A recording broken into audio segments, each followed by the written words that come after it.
Madalas talaga sa buhay natin, no? Mapapansin mo na lang na yung buong araw mo patapos na pala bigla. Yung masyado kang nabisi sa trabaho. Halos wala ka ng matirang oras para sa sarili mo. Paulit-ulit lang yung cycle. Matutulog ka ngayon, bukas pagising mo, ganun ulit. It's just going to be the same shit from yesterday. You know, English yun.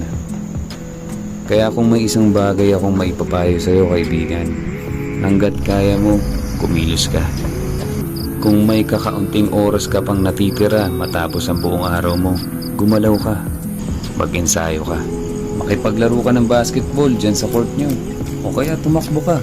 1 o 2 kilometro, pwede na yun. Marami kang magagawa, kaibigan. Kahit anong lagay pa ng panahon yan, may paraan.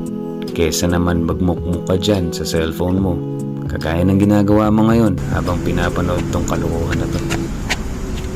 Tama na yan, tara na nga.